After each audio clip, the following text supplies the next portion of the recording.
Flory Models kit review time. Today we've got Bandai's brilliant 1/12 scale C3PO. Now we've already done the droids, so we've done R2-D2, so obviously we thought we'd have to get C3PO in and have a look.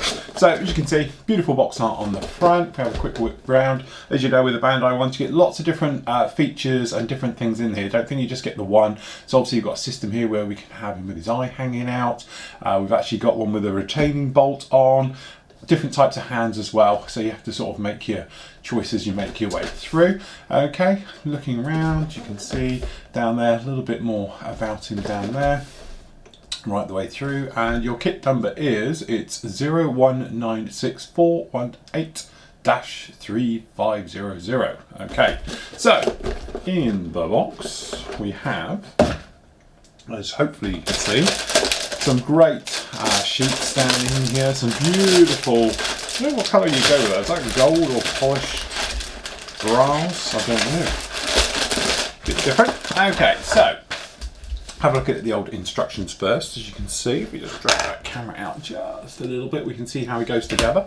Alright, usual thing with the instructions are these giant fold out jobs, so we'll make our way through as best as we can. Alright, so usual thing, starting off with the head. So we've got the various parts going down in there. Got his eyes. You do have different choices of eyes, which I think will come along in a moment. So you can either have his eye hanging out or it is as normal. Okay, obviously the little bolts down the bottom going in. All the good bits and pieces you can imagine. Then it's straight onto the torso. So we've actually got like a system there, like a rubber polyurethane way that actually a ball joint, so he is posable. So you can pop those in, put them all the way in there, all the parts going through, the chest plates, the various parts if you want them open. The torso for the obviously the lower stomach area, you've got the cabling and the little details going down in there. Okay, so you have got stickers or decals depending which way you wanted to do it, or of course you could paint it. That plugs up into his body. Okay, and they're making it way along. As you can see, sorry, knocking everything flying here. Alright, so plugging that in, then we've got the hip section going in there and everything else, and down by the groin. Alright, and then literally it's going to be going along, putting the legs in. Obviously we've got different coloured legs. Usual thing with these, but we have got some nice little joints going on here. The feet section, obviously all going in. Okay, putting those all in, putting the legs on, as you can imagine, at the top, and generally just working your way along. Then it's in with the arms, so you've got the mechanics of the arms and everything else. Now, there's a thing here, the arms, as you can see, are fully articulated, so you could pose them in any position you want. Or, I do believe, just down in here, as you can see on the colour section, you could, if you wanted to, skip that entire section and just have the arms fixed. Okay, so you don't have to sort of mess around with all doing the articulate joints and everything else like that. You can have them in the fixed position, all right, so they don't actually move around. So it's personal choice on which way you do it. And then the same with the head. You can have the eye hanging in or out, depending on which way you want it. And obviously on the front, I think we can have the retaining bolt, there we go, if you want it on or off as well, as you put that one down.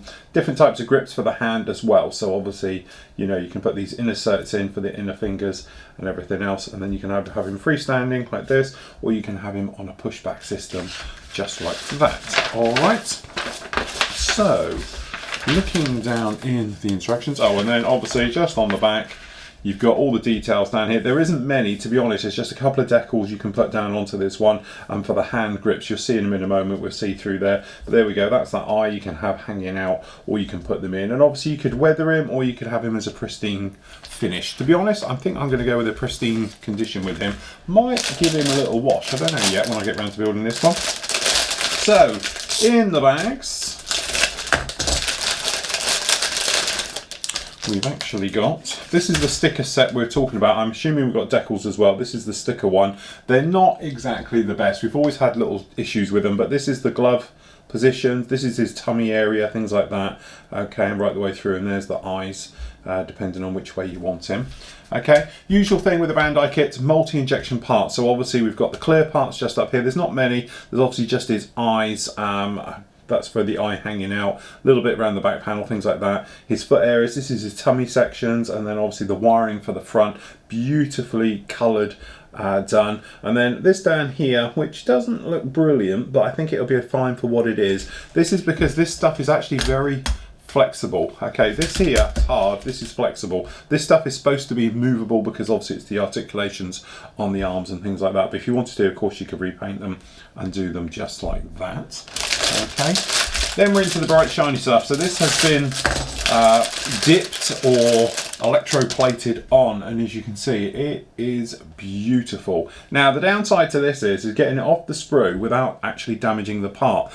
Luckily though, Bandai are one of those few companies that actually thinks about how the gate and the sprue works with the part itself. So normally they are very good at putting the finest little parts in, and as you might notice, most of these are actually fitted with the tab slightly up on the inside. So as you can see down here, the tab is on the inside, so you could cut it off, thus far not damaging the part on the outside. All right, it is going to be closer doing it, but all of the parts which matter, you should be able to get in there without causing any damage, as long as you get in there nice and clean. So what we're saying is, traditionally you might come in and cut it this way, all right, and just cut through it. But actually with these, it's probably better to come in from the side if you can get in there, okay, and cut acrossways this way. That way you're not going to damage this surface area at all, okay? Or the other thing is when you come in, you can, if we do actually just show you on this part, okay, if we're going to come in and we're just going to nip off the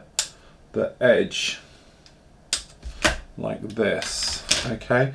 Now hopefully you might be able to see how close the camera is, but this part here, when you come along, you can come in then from the top and just nip these out, 1, 2, okay? So you've made basically hardly any damage to this top part whatsoever, okay? It's absolutely clean in there.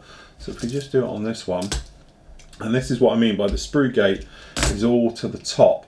So again, hardly any damage. And once you've got the other part on there like this, you've got no damage on there at all. So it's not like you need to come in and now sand the top, because there's no actual tab in there. So they have thought about this extremely well. Just take your time removing them from the part, because 10 minutes spent removing it from the part cleanly and tidying it up cleanly will save you having to repaint the thing. Okay, and this has always been the trouble with these parts, but all of the ones which have got side flush parts on there are actually done to the side, okay?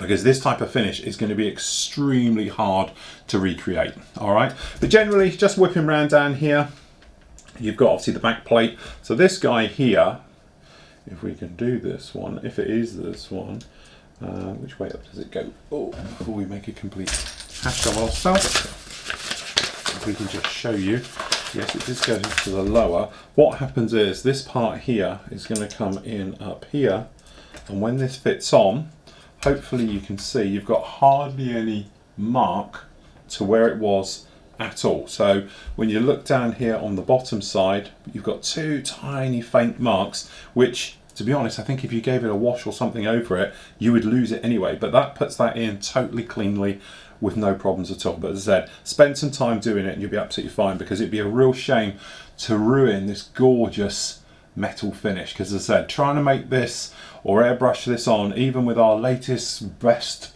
you know, lacquer based paints, AK stuff would be absolutely phenomenal at doing this, or actually polishing them up as well, so you could polish them. So if you use something like the Mr. Metallizers, I think it would give you a stunning finish, but you're still never going to quite get this. This is what we're saying. So into the other side.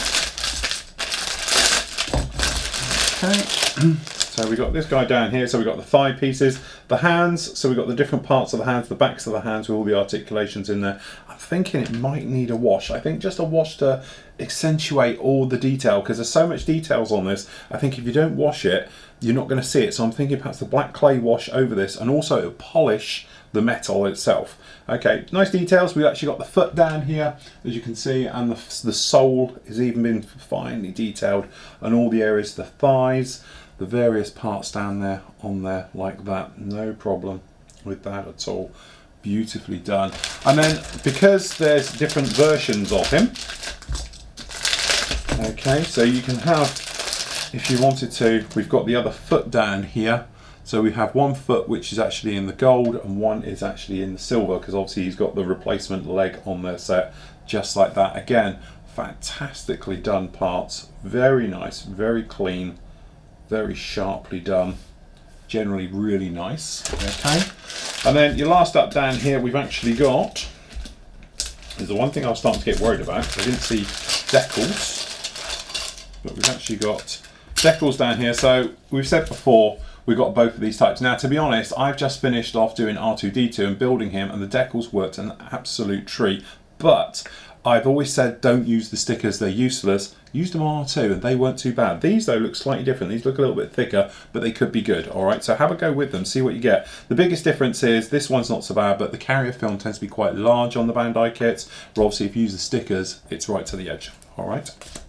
And then this guy is the sort of polycap, if you like, of the actual kit. So what we've got down here is the shoulder joints, obviously being articulated. They're in a rubber form, so it grips, okay, and all the rest of it. So that's all his joints, the balls and sockets for the legs, the various things, the shoulder joints, and all the parts in between. All right, so that's those. And the straightforward, this is just the base bottom for where he stands on, which I'm just looking for the other part. Oh, it is there, so I was just thinking. So this guy here with the square goes in that one, okay, and his foot is then gripped in there, which holds him upright, or you could use the backrest if you wanted to.